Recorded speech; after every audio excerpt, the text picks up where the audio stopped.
And in general, in fact, I think we should look at what people say in terms of how well argued is this. Do the ideas hold up to critical scrutiny? Not in terms of what's the race or ethnicity or sex of the person who is saying it. Hello and welcome. This is Lockdown TV from Unheard. I'm very excited about today's guest, one of the most influential living philosophers, perhaps the most influential living philosopher. He's called Peter Singer, and he's joining us from Australia. Hi, Peter. Hi, Freddie. To give a bit of an introduction, over the last 5 decades, your ideas have been enormously influential, not just in the academy, but out there in public policy as well. Your ideas about animal rights from your famous book, Animal Liberation in 1975, are now much more commonplace than they were. Ideas about effective altruism and how we should best be helping other people who we don't know now dominate the way big philanthropy is organized. I mean, there's so much that we'd like to talk about, but the first topic is that your journal, which you are one of the founding members of the editorial board, the Journal of Controversial Ideas, had its first issue out this past month. And I just wanted to look into that. So this is a journal that is launched to, I guess, go against cancel culture. Is that fair? Yes, I suppose that is fair. I mean, we weren't thinking of it particularly with that label when we started talking about it a few years ago, but we were certainly thinking of episodes where philosophers who had published controversial ideas had been threatened, harassed, sometimes personally threatened, death threats, for example. I've had death threats. Francesca Minerva, who is another co-editor, has had death threats. And sometimes their career was likely to be harmed by the backlash to those articles. So that was what we were worried about. We were worried about the fact that people, particularly more junior, untenured academics, would be intimidated against publishing something controversial for fear that this could do harm to their career, or personally that they would get such abuse that they would not be able to handle it. So you're happy with the concept that cancel culture does exist then? You wouldn't deviate from that? There's certainly a culture which, yes, harasses, threatens, intimidates people against speaking, and sometimes prevents them speaking. Have you been cancelled, would you say? Yes, but long before that term was invented. I was prevented from speaking in Germany in 1989, and again for some years after that, and also in Austria. So that was for different reasons. That was about my views about euthanasia, particularly the idea that parents should have the option of ending the lives of severely disabled newborn infants. And that was opposed both by the Christian right and by the disability movement, or some elements of the disability movement. Because actually I was originally invited to speak at a conference of parents of disabled children. But then one section of that group caused such a stir that the invitation was withdrawn. And then subsequently some other invitations I had to speak in Germany were withdrawn as well. So I guess you're sort of unusual in that the cancellations you've received over the decades, and as you say, there were cancellation attempts long before that was a phrase, have often been coming from the right because of your strong views on euthanasia, abortion, and the sacredness of human life, those kinds of things that traditionally the right gets more upset about. But do you think it's fair to say, looking more globally, that most of the anti-free speech or cancellation attempts now come from the left? I think when you say looking globally, I think if you're talking about Western cultures, yes, that's true. If you're talking globally, then it depends a bit on what you think of as the left. But obviously, right-wing religious conservative governments, Islamic governments, for example, prevent freedom of speech. China prevents freedom of speech. I don't know whether you consider them left, but yeah. So it's much more diverse. But I agree. Here in the countries that I'm most familiar with, in the United States, United Kingdom, much of Europe, Australia, the majority of those are from the left. Not all of them still, but the majority, I think, are. Do you ever have the feeling, having been considered a figure of the left for all of these decades. Do you ever have the feeling that ideas that you have championed and have got going have now in some way kind of run out of hand, and that you're in some way being hoisted on your own petard with some of these concepts? No, I don't think that, because I've always been an advocate of freedom of speech. And in fact, I think freedom of speech has been something that the left traditionally has championed. So I've defended freedom of speech against charges of blasphemy, for example. I'm not sure, is it still an offence? Is blasphemy still an offence in the UK? It certainly was. It may be on not the that long statute ago. book, I don't know. Yeah, I know nobody is going to get prosecuted for it. And pornography. So, when I was an undergraduate, we held an event in favour of freedom of speech in which we read extracts from banned books, such as Lady Chatterley's Lover, or The Group, or the Kama Sutra. So in that sense, I thought this was being progressive to defend freedom of speech against this kind of censorship. But what's happened is that not so much my ideas, but there are different ideas that are held by people on the left who see themselves as defending people who are underprivileged, marginalized, disadvantaged, and want to extend that defense not just to improving their social and economic position and preventing discrimination against them, but also making sure that they're not offended by remarks that are made. And that brings that element of the left into conflict with ideas of freedom of speech, because if merely the fact that you might offend somebody is a grounds for preventing you speaking, there's not a lot of freedom of speech left, really. It's hard to have strong, controversial views that aren't going to offend someone. I'd love to dig into a couple of the themes that people get most upset about and are the kind of hot front on these current culture wars. The first is gender. You've got a couple of articles in the new edition that touch on gender, the edition of Journal of Controversial Ideas. And I wonder where you stand on some of these thoughts around gender now, because in a way you could argue that the whole concept that you can rethink your gender, or that by purely rational thought we can overcome prejudices such as concepts of gender difference, is quite a Peter Singer style thought. You could trace a line from some of your earlier writings to that kind of thinking, and now you're having to produce a journal to... Sorry, can you spell out this line that you want to trace? Because I'm not quite sure how it connects with ideas I've expressed. So the concept that using your rational mind, you can overcome differences, you can overcome the prejudices, the impositions of society, such as differences between genders, is a utilitarian, rational thought, isn't it? It has the feeling of some of your writings, for example, you're most famous perhaps for your animal liberation ideas, that by logic we should really treat all sentient beings with care, not just the ones we care closely about. So there's a sense that virtue consists of rejecting the kind of easy, natural, prejudiced way that we think about life, and we need to think greater. Right. Do you see right, that? But I think I would consistently hold that we ought to reject prejudices against transgender people. That if people want to dress differently, if they want to give themselves a different name, and so on, we should not discriminate against them because they do that. We should welcome them as members of society. We should obviously not discriminate against them in employment or housing or anything else like that. That's a separate question from whether they then are in every respect of the gender that they say they are.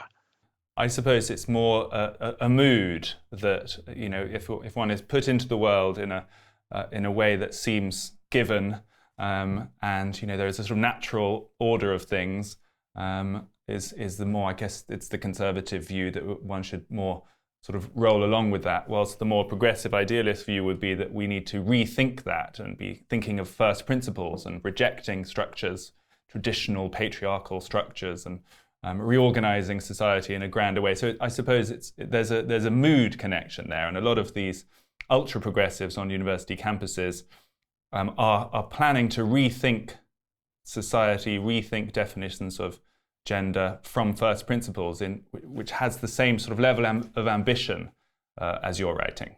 But they're quite specific in which ones they're willing to rethink. And actually, one of the episodes that led Jeff, Francesca, and me to think about the need to get the journal going was an episode when philosopher Rebecca Tuville argued that if we think that people can change their gender by identifying with their gender, the gender that they want to be, and then they are of that gender, then why don't we think that people can do the same with their race? But progressives don't think that people can do the same with their race. In fact, there was an episode where a woman called Rachel Dolezal, who'd been working for the National Association for the Advancement of Coloured People, a sort of organization working for African Americans, identified herself as being African American. And when it was shown that she was not in the biological sense of African American descent, she was, humiliated, fired from her job, exposed. And the left seems to think that was correct. And when Rebecca Tuville said, well, why is one correct and the other not? Hundreds of people, generally on the left, in fact, I'd say probably all on the left, signed a petition for the paper to be retracted. So do you think there's a parallel to be drawn then between gender and race? That we came on to race just then, that these are ambitious, idealist ideas that have a root in a kind of utilitarian thinking, and then have somehow gone too far, or have departed rationality and become fundamentalist in some way. Is that how you see the state of play with those two issues? See, I'm not necessarily saying that being able to change your gender is going too far. What I think is going too far is trying to shut down people who raise the question of whether a declaration that you're of a certain gender is enough to make you of that gender. And that's what's been happening. But for me, the bigger issue is that if you criticize this, you're immediately labeled as being a transphobic, right? As what happened to J.K. Rowling, right? And she was very specific in saying, dress how you like, sleep with whoever you want to, call yourself by whatever name you want to, but don't try to get somebody fired for raising the question of whether, in fact, you are a person of that gender or sex. I guess she was thinking of that biological sex as being something that is still there and doesn't change from the identification. And on the race issue, do you think it's thinking around that? I mean, this so-called critical race theory that gets a lot of airtime. What's your stance on that? Because again, to an untrained observer, part of it seems sort of like it might belong in a Peter Singer universe, in that it's, again, trying to forcibly eradicate differences between groups through enlightened thinking. But on the other hand, it now seems to not be rational at all, and there's almost a religious connotation with some of these concepts of whiteness that might seem like original sin and so on. Where do you feel that debate has got to? I think it can be taken too far, clearly, and I think the idea that if you're white, particularly if you're a white male, that somehow this discredits you, more discredits everything you say, which does seem to be what the implication that some people are saying. That doesn't seem to me at all a defensible view. And in general, in fact, I think we should look at what people say in terms of how well argued is this. Do the ideas hold up to critical scrutiny? Not in terms of what's the race or ethnicity or sex of the person who is saying it. So do you think there's a sense in which it's come full circle then, that what started as a virtuous sort of program of seeking to minimize differences and help groups that were less advantaged has almost ended up focusing on those differences and making them bigger? It's suggesting that they are bigger than you might, in a more balanced view, see. You might see it as certainly something that exists, but something where there's countervailing tendencies that push in other directions, and you might recognize significant progress that has been made over recent decades. And I think often people who describe themselves as proponents of critical race theory make racism just so all-encompassing as an explanation, and don't really recognize the genuine and helpful efforts that have been made to make society less racist and to provide more opportunities for people irrespective of their race. What about the role of media and social media in all this? I mean, your journal famously allows people to submit anonymously or pseudonymously articles in order to avoid the kind of deluge of hate and sort of retribution that they might otherwise get for touching on controversial ideas. Are you worried that in the social media world, some of that anonymity is actually making things worse, and the conversation is getting unhelpful because people are remote and anonymous and able to kind of hide behind that? Certainly, I think the fact that people can comment anonymously on the social media often makes them more abusive, and you have less constructive discussions than you might have if they were not. But the difference is that ours is an academic journal. All these papers go out for peer review, and if they're too abusive or polemical, that's one of the things that we say in our call for papers and in a discussion of what we're doing. We're not really interested in just polemics. We want people to argue, to reason, to provide evidence, and we have experts in the field to assess whether they're doing that or not. So we're not in danger of descending to the level of Twitter or other social media where people can shelter under anonymity and have nobody judging the standard of what they're saying. But you wouldn't side with those people who want to see more censorship or more curation of social media sites. For example, we had Facebook upholding the ban on Donald Trump being able to take part in the largest social network in the world. What would your position be on that? Well, I think Trump obviously ought to be subject to fact checking, and the media do often indicate that the facts in a statement are inaccurate. But I think I would probably have let Trump go back on. So I'm in that sense, I'm a defender of freedom of speech, even if it is inaccurate. And so is that something to worry about in the context of this, that we now have these hugely powerful technology platforms that take quite a clear political view and essentially condone censorship of one side of that divide? Is that something you're worried about, even though you may find yourself on the other side at the moment? Yeah. I mean, the problem is that they're too close to being monopolies, I think, because there's never been anything wrong with having a publication in which you're only going to publish views that support your particular set of views. You can have Christian journals, you can have Muslim or Jewish journals, you can have socialist journals, you can have libertarian journals. Nobody's going to say you can't publish that, and you could do a Twitter or Facebook in which you have that particular bent, and maybe that's where we'll end up. I think a bigger problem actually has been that there is no one that you can actually sue for defamation on these social media as you can with newspapers, right? If newspapers publish something, even if they're publishing an article by someone else, they're responsible. And if it is in fact defamatory, then a court can award damages against them.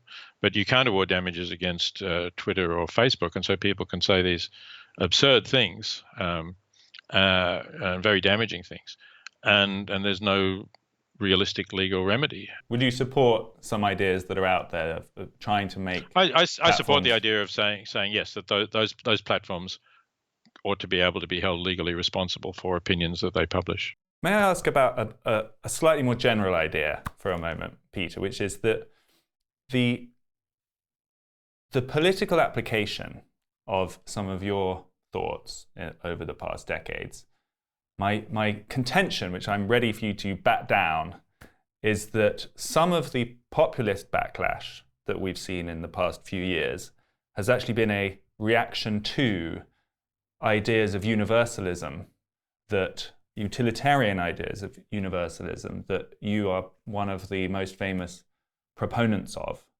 and that the world that we learnt to inhabit over the past 30 years was one in which governments thought that virtue looked like treating the whole world the same as much as they could. So we had this denigration of nation states towards larger supranational groups or technical bodies, and we had the open free market sort of surrounding the entire world. And there was much more of the sense which, in theory, you would have, I think was good, which is that we treat all human beings the same and we don't have preferential treatment to those closest to us.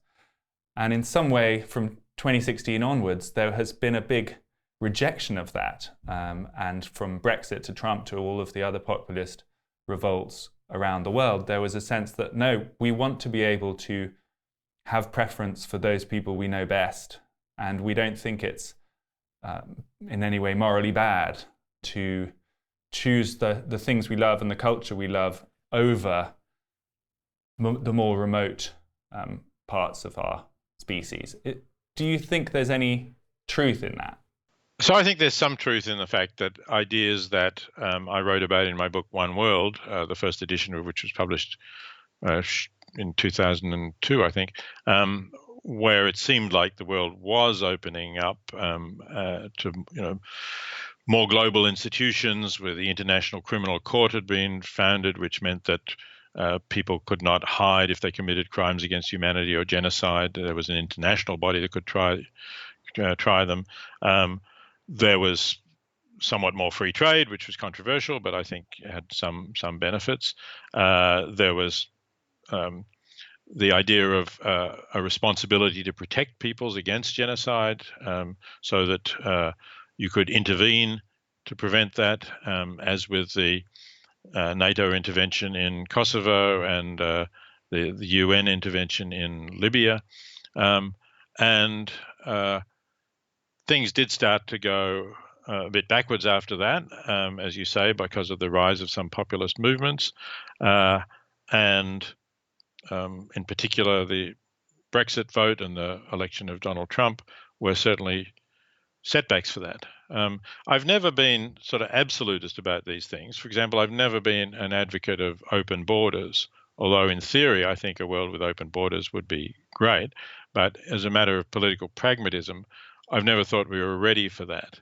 I didn't think people were ready to accept unlimited immigration, or even the acceptance of all asylum seekers who are able to set foot on shore.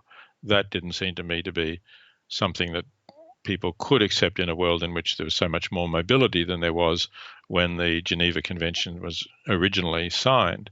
Is that failure to be able to accept that world, is that a moral shortcoming of people then?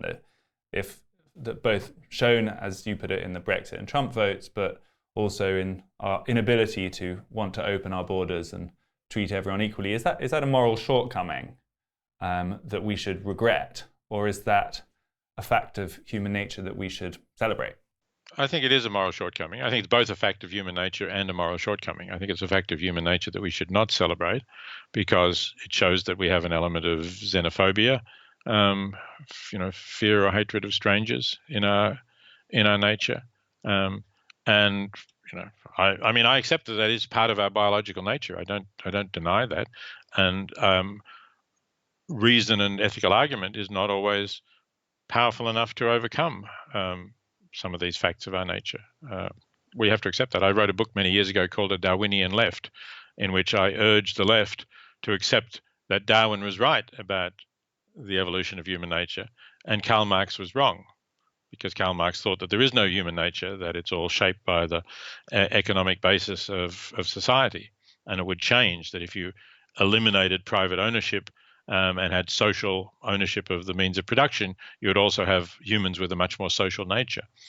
I think that was a mistake, and I think the left, by and large, probably now has abandoned that. But certainly the traditional Marxist left seemed to cling to that for a long time. So you would then stand against ideas that come out of the left from the world of philosophy or from the academy and are then put into practical politics. You would reject those that you worry would be overly optimistic about human nature then. Yes, that's right.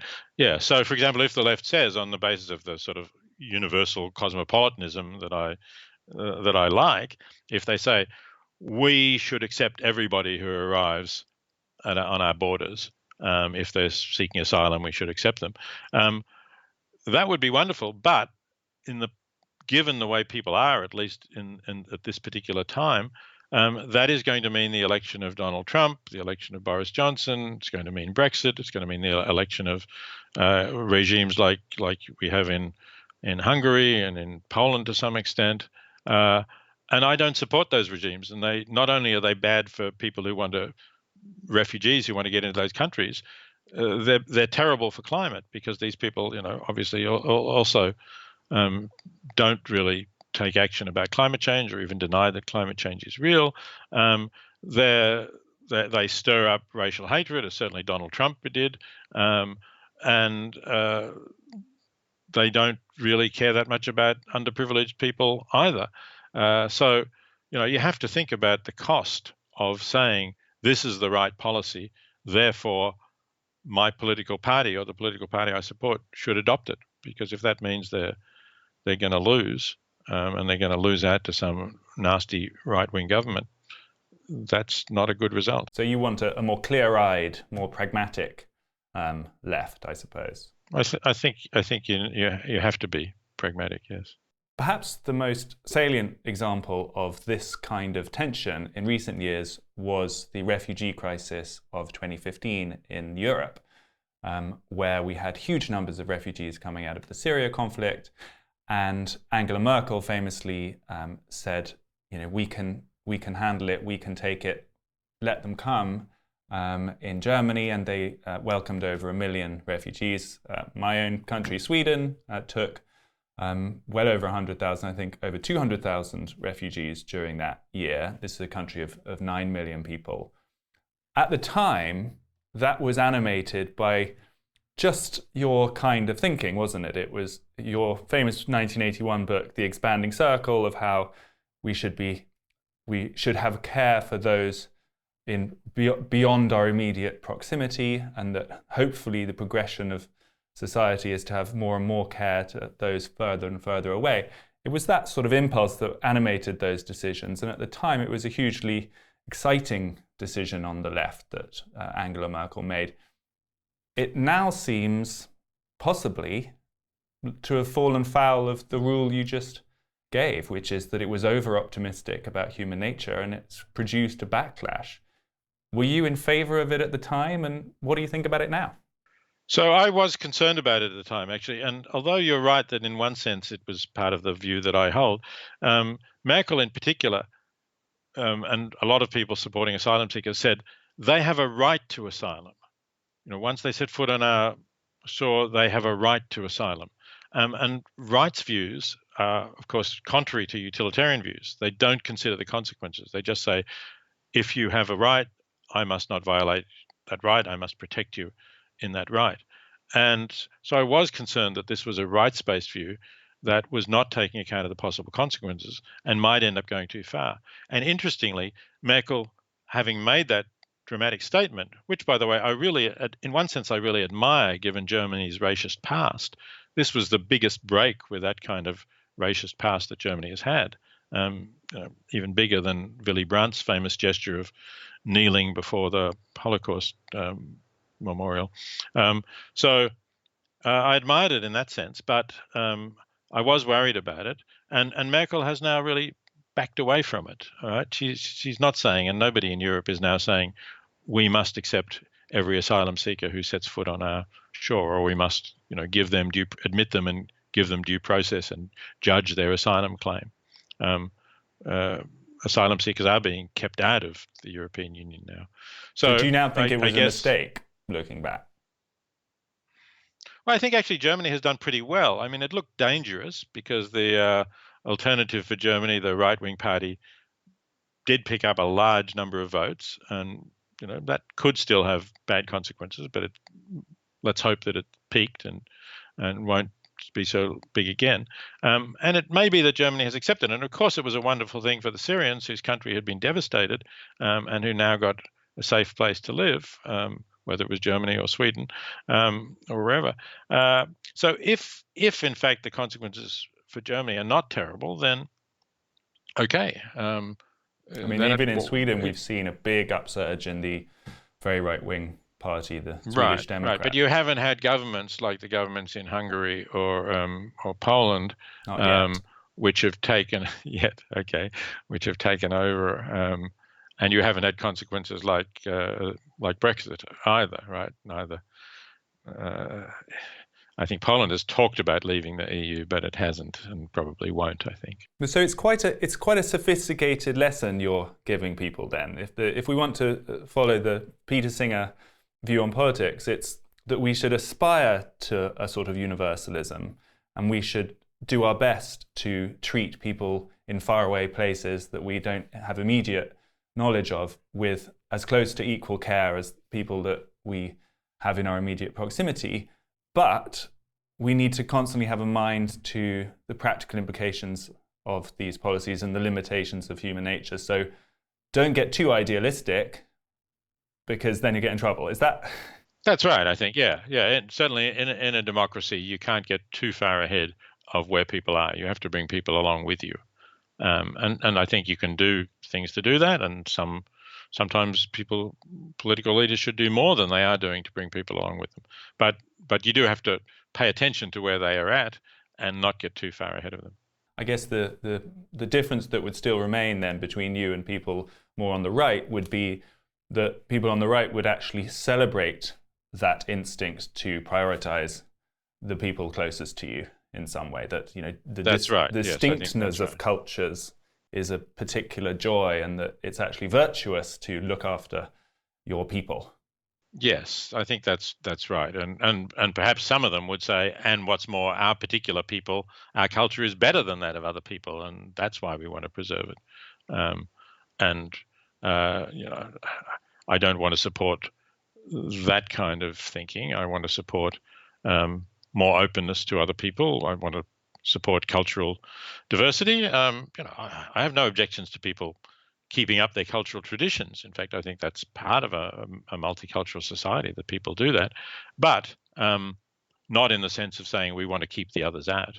And I think, for example, I was born in Australia, and when it was a very white Anglo-Saxon or Anglo-Celtic nation, really dominated by people from the British Isles, and it's now extremely diverse. We have many different cultures. We have, it's a much more exciting and interesting place, I think, than it was when I was growing up here, because of that diversity.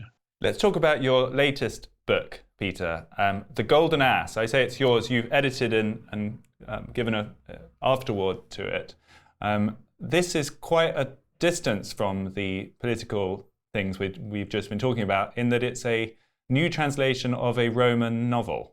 That's correct, yes.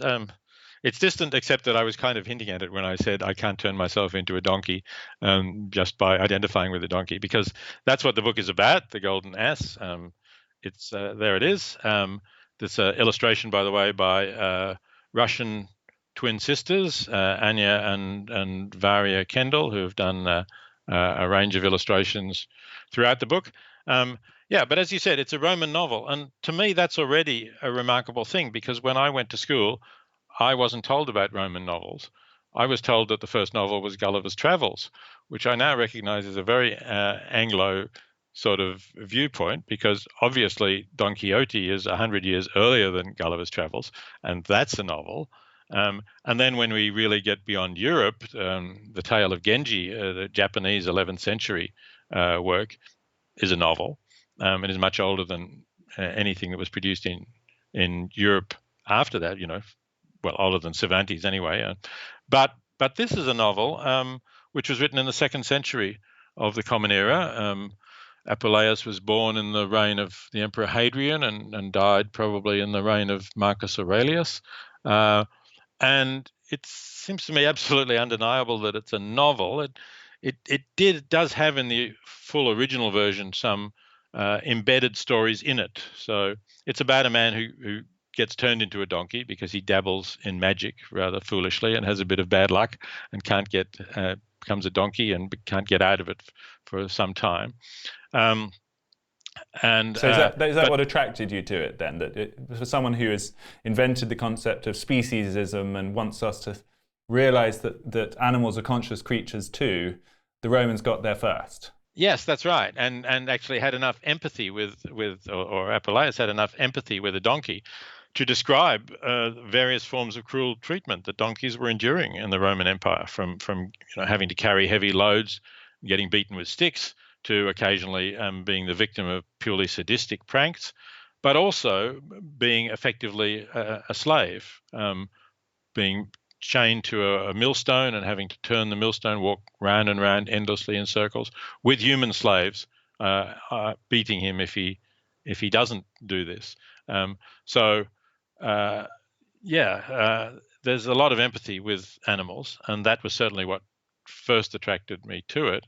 What should we interpret from this new departure? I mean, you've been at the kind of bleeding edge of controversies, philosophical and political, for decades. Are you just tiring of the whole thing and thinking it's now got too angry, too divided, and you don't want any part of it, and now the next period is going to be diverted towards literature? No, you shouldn't assume that, because the next major thing probably that I'm going to be doing is revising Animal Liberation, which the basic text of which is now, well, it was originally published in 1975. Then I fully revised it in 1990. Then I stuck on a few new prefaces and did some minor changes, but it really needs a full revision. And unfortunately, that's going to be angry again, because although things have improved to some extent, they haven't improved nearly enough. I think what you should take from the fact that I've edited and published The Golden Ass is that occasionally I like to lighten up and to have a bit of fun. And this is certainly the least serious book that I've published. Let me give you a final question, Peter Singer. You've been involved in these debates for a long time. You're an ethicist. Your topic is the morality of human decisions. Do you think people are getting better or worse? Or are we exactly as good or bad as we always were? I think we're getting better. You mentioned that 1981 book of mine, The Expanding Circle, which suggested that there is a tendency in human societies, looking at it very much over the long term, for us to look more widely at the beings who matter, so that we move beyond our own tribe to larger groups, groups of language speakers or people ethnically like us, to a nation, to maybe members of our religion, and then to the Universal Declaration of Human Rights and the idea that all human beings have certain basic rights or should not be treated in certain ways. And I've argued with Animal Liberation that we should go beyond that that's not enough. The species boundary is also not one, and we should expand that to all sentient beings. I think we're actually making progress in this direction, because it's not as if we actually, with the Universal Declaration of Human Rights, as if everybody had these rights, but we are focusing on expanding that and trying to improve things for everybody, including people who are less privileged. I think that the effective altruism movement that I've played a role in is doing that, and is continuing to do that, and will get more people on side. I think that despite the fact that, as you pointed out, from around 2016, things went a bit backwards in terms of global institutions, I'm hoping that that's over. It's significant that Biden, or more or less as soon as he was elected, said the United States is going to go back and rejoin the Paris Agreement. I think that's incredibly important, that the world's nations work to reduce climate change as much as possible. So I'm somewhat hopeful that was like a blip, that things dipped for a while in the scale of expanding the circle, but the movement is again upwards. So you're and I'm sure there'll be more dips, but I'm hoping that that's the general trend. So you're a progressive idealist to the last, then, Peter. The last few years hasn't revised your thinking. Yes, except that, as you yourself said, I'm the kind of idealist who is tempered by realism and by pragmatism. But yes, my ideals are certainly still in that cosmopolitan direction. Peter Singer, thank you so much for talking to us. Thank you. I really enjoyed the conversation. That was Peter Singer, the eminent philosopher, joining us from Australia. He has helped to set up the Journal of Controversial Ideas to draw a line against that part of the left that is pushing back on free speech and trying to cancel people for talking about controversial things. I put it to him that some of that difficulty and some of the political crises of the past few years have actually come from his kind of philosophy, the kind of ideas that he has championed for decades. And I would say he gently rejected that and insisted that his ideals were the right ones, but they need to be applied with pragmatism. Really interesting to hear from him. Thanks to him for joining. This was Lockdown TV.